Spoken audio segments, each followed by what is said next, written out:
Welcome to St. Alphonsus Wellcast, the podcast where we explore the many facets of health and well-being. This podcast is brought to you by St. Alphonsus Corporate Health and Wellbeing and a generous grant from the St. Alphonsus Foundation. Thanks for listening and enjoy the show. Hello and welcome back to the St. Alphonsus Wellcast. My name is Candy Zapia and I'm joined once again by Kim Cleveland, our nurse practitioner. Hello. And Debbie Maisner, our RN. Hi. And today we are going to be talking a little bit about journaling. Now, journaling is something that I'll have to admit I haven't done very much of, but I'm excited to find out a little bit more about. So, Kim, why don't you take it away and tell us about the benefits of journaling? Who wants another tool in their toolbox of emotional management? I do. Yes. So journaling is very simple at its heart and can be more complex depending on which way you take it. It's sort of like choose your own adventure. There's really no rules. Okay. Which is really great. I think it's a great tool for emotional management, goal setting, accountability, and gratitude. Those are the four things that I use it for. Okay. So obviously you've heard of journaling before. Yes. For those of anybody who has not heard of journaling or doesn't know exactly what it basically means you open up a piece of paper or your computer on a Word document, or you have a journal, a book with blank pages, and you have a pen and you start writing. And that's really the only thing that delineates journaling from any other way of thinking or writing. Maybe you've tried it before, maybe it's been recommended to you, or maybe you have an empty notebook by your bedside that you intend to write in and never do, but we will talk you through how to and the different ways that you can think about journaling. It's a really useful tool for getting our thoughts down on paper. It kind of helps us make connections too, like you can notice over time patterns that you continually are writing about or ways of thinking that you are typically thinking about things. And it can also help you sort of process information, but it can also just let our minds wander a little bit and can be a good tool for just seeing where our mind goes. So, Candy, have you ever journaled? I have, but there are two types of journaling. I would say, like, I did it when I was a teenager, and I had, like, a little journal, and I just write, the day's date, and, like, today in math class, I thought Jessie was really cute, like something like that. Yeah, my husband. And the other kind of journaling that I did was like a food journal. Oh. I've done that before just to kind of see like what I was eating and when, and just kind of being exploratory in my dietary practices. Did you write down just what you were eating, or were you also writing like feelings while you were eating, or like I didn't, activity or because like at the time I didn't know about all those benefits that I should be doing that. Instead, it was just more like a log kind of, a daily log of what I was eating. Yeah.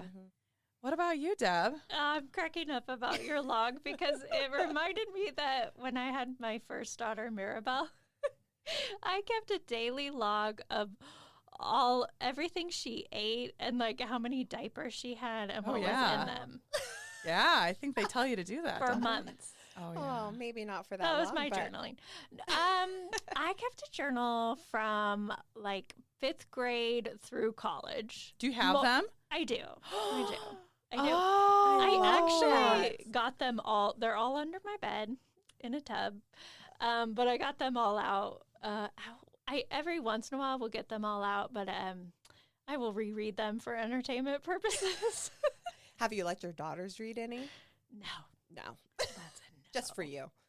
But then, I have done journaling here and there, and, I'm sure you'll talk about there's different types of journaling, and obviously there's so many benefits to just getting things out of your head and onto paper, and so I'm curious to hear what else you have to say about journaling. So I have a really interesting way of journaling. I journal, and then at the end of the journal, I throw it away.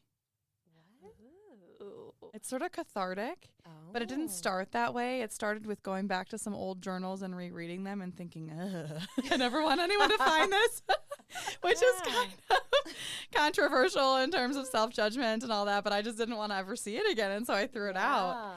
And then now that's what I do. I fill up a journal and I toss it. But, I've heard about people finding their journals of their loved ones from different periods in their life and things like that. Maybe they've lost someone and they were able to reread some of it, and how amazing it was that they learned so much about somebody that they never knew before or something like that. And I think that similarly, when you go through different life phases, you may not even know who you were back in 8th grade anymore. And so having access to some of that is so special too. Yeah, I honestly, I wish I would have continued to journal throughout my life. Yeah. Yeah. And so, there's certainly different types, like, just going to the very basic logging idea, there's like food journals and things like that. But certain people will just log like 2 or 3 lines a day of like what happened, or any like peak experiences, or maybe a thought they had that day or something that stuck out from them by the end of the day, right? Like, saw the first robin of the season or whatever it is, you can truly just log things. That's one way of doing it. That was one of my grandparents' Christmas letter. I'm convinced it was just their journal because it was the year's worth of those kind of observations. Literally, saw the first robin today. That was special to them. So you could repurpose your journals into a Christmas letter. That's a great idea. I also have I have 2 journals. I have one that I go into some of the deeper work we'll talk about here, but then also one that's just the mom's 1 line a day journal that someone got me when I had my first daughter. And it's now coming up. It's a 5-year journal, and she's going to be 5. Wow. And I just am like, I actually have not kept up with it as well as I would have liked to, but I would say at least over the last 5 years, at least once a month, sometimes every day for a week out of the month, I have written something, which over the course of 5 years is at least 60 entries, probably close to 150 entries over the course of 5 years, which is pretty special just to kind of think about what was important. But there's a lot of pressure with it to kind of think of like, what am I going to write today, or what was so important or not important or whatnot. But, that's like sort of along the lines of logging. And then, most people, when they think of journaling, they think of this method that I call the brain dump. It's really common where you just get all your thoughts out on paper and out there in the universe. And it can be really helpful for many reasons. You talked about how getting your thoughts out on paper can sort of release them from your mind a little bit and put it out there where it's not just living in your head anymore. And it's kind of the equivalent of like calling your best friend and venting is the way I look at it. And it may or may not lead to some other strategies, but I personally think you're probably better served to go a little bit deeper into some of these other areas of journaling where you can use some of that information and synthesize it into action and growth. So when we think about, I'm sure you've heard of a gratitude journal. Yes, I have one. I found one. Cleaning out a bookshelf, I found one. Was it gifted to you or did you purchase it? It was gifted to me. I feel like it was from you. Was it? I do. I feel like it was.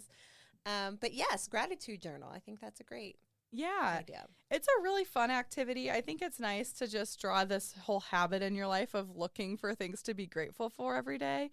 And people attach different rules to their gratitude journal. Like maybe they don't say, the same thing several days in a row, not like every day I'm thankful for my family or something, which is perfectly valid to be thankful and grateful for your family every day. But maybe just truly looking into different areas of your life for specific things that happen that you're grateful for, specific people, and trying to, find ways to be grateful for the things that you already have. And this idea of like living abundantly where you love what you have, not just wishing for more. So it just can remind us to look for those things every day. And it can be a really fun thing for your family to do too. A lot of families now are doing this around Thanksgiving time, but you can do it any time where, even going around the table and thinking about what you're thankful for, keeping a family journal, or, maybe you just use it as an exercise and then you yourself have a gratitude journal for what you're grateful for. But there's been a lot of really great studies on people who are constantly looking for things to be grateful for in their own life and thinking through that lens, and it can sort of shift our thinking more positively. So we're constantly looking for the good in situations, which can serve us in a lot of ways. So the gratitude journal is one option.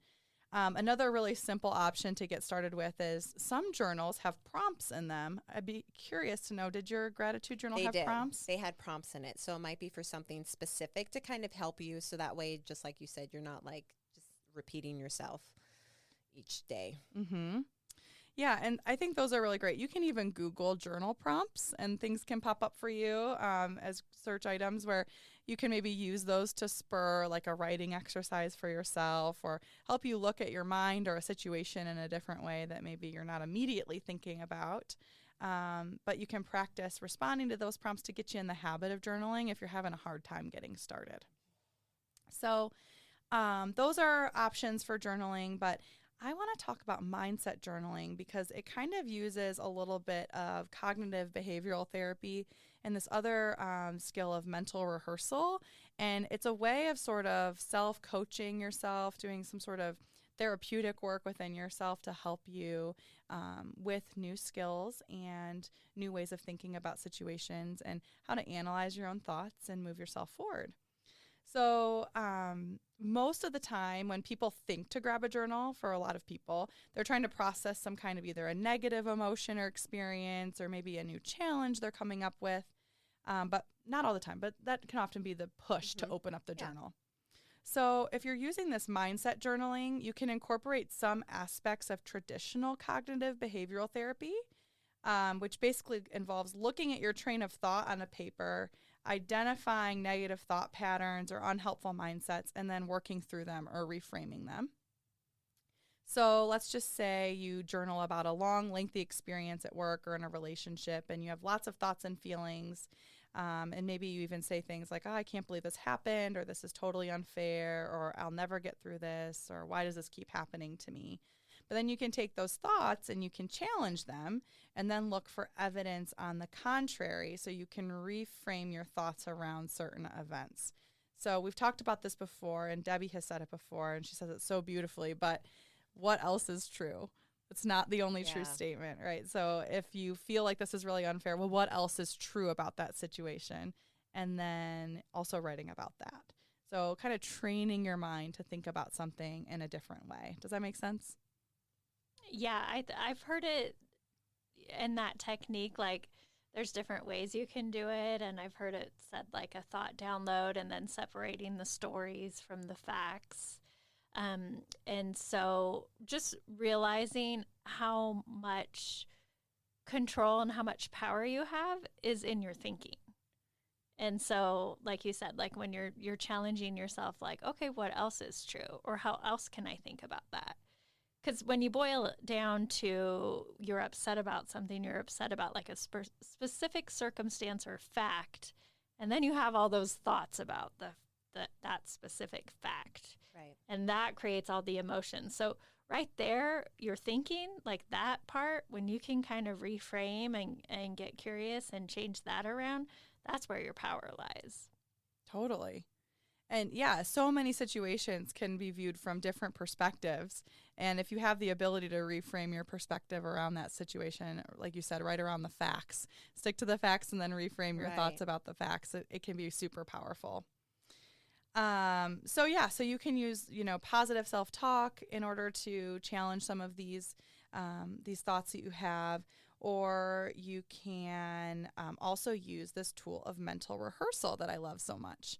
So this might look like taking a negative situation and then writing out the way that you would like to respond to the event as though it is already happening. So we're talking present tense writing here. Okay. And imagining yourself in a situation that feels really difficult or unpleasant or just challenging in any way.